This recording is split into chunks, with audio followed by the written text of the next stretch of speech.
Le quatrième, le plus jeune, lui, ça a été plus long. Il a marché longtemps, il s'est promené, il cherchait un métier, il n'en trouvait pas. Puis un jour, il s'est retrouvé dans une ville, assis sur le bord d'une fontaine, l'air bien désespéré. C'est à ce moment-là qu'il y a un petit homme tout habillé en rouge qui est sorti d'un édifice en face de la fontaine. Il est allé directement le voir. Puis il dit, « Mais qu'est-ce que tu fais là, toi? » Le quatrième fils a dit, « Je me cherche un métier, mais je trouve rien qui m'intéresse. » L'homme il a dit, « J'en ai un à te montrer, moi, un métier. Moi, je vais te montrer à devenir tailleur. » Tailleur. J'ai pas le goût de passer mes journées assis sur un petit banc en train de coudre des tissus. Mais t'as rien compris. Moi, je te parle de devenir un maître tailleur. Tu sauras que c'est un métier noble qui demande une grande rigueur et une parfaite excellence. Le tailleur, il a vu que le jeune homme n'était pas convaincu. Fait qu'il s'est approché et il a dit, « Oh, si ça va te permettre de rencontrer les plus belles filles de la ville. » Ah ben ça l'a convaincu. Fait que le jeune homme est parti avec le tailleur, puis il a appris les rudiments du métier, puis les secrets. Puis à la fin, le maître tailleur le regardait et dit, « J'ai plus rien à t'apprendre, t'es rendu un maître tailleur toi aussi.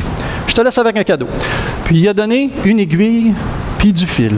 Puis il a dit, avec ça, il n'y a rien que tu ne seras pas capable de rapiécer. Tous les matériaux, des plus mous aux plus durs.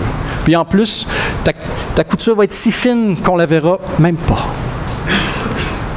Le plus jeune des frères le remercie, puis il est parti. 4 ans, jour pour jour après s'être séparés, les frères se sont retrouvés. Ah, ils étaient contents de se voir. Ils se sont pris dans leurs bras, chacun racontait son histoire. Ils étaient vraiment heureux. Puis là, le frère aîné, il a dit, « On devrait aller voir nos parents. Ils vont être contents de nous revoir.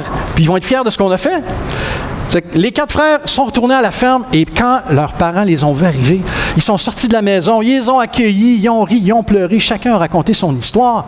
Puis là, après ça, le père était là. « Vous êtes rendus des grands artisans, je suis fier de vous. Mais je veux vous voir à l'œuvre. Puis je veux peut-être même savoir c'est lequel de vous 4 qui est le plus fort dans son art. » Il dit, « Toi, l'astronome, tu vois le grand arbre là-bas? En haut de cet arbre-là, il y a un nid de pinson. Dis-moi donc, combien il y a d'œufs dans ce nid-là? » L'astronome a sorti son petit télescope, il a regardé. Il dit, il y en a 5. Le père s'est retourné vers son fils le voleur. Il dit, toi le voleur, va me les chercher. Le voleur est parti, il a grimpé l'arbre, agile comme un chat. Rendu en haut, tranquillement, il a mis sa main dans le nid en dessous de la mer. Il a pris les 5 œufs et sans qu'elle s'en rende compte, il a redescendu l'arbre. Il a donné les œufs à son père. Son père les a placés sur une pierre plate carrée qu'il y avait. Il en a mis un dans chaque coin, puis le dernier dans le milieu.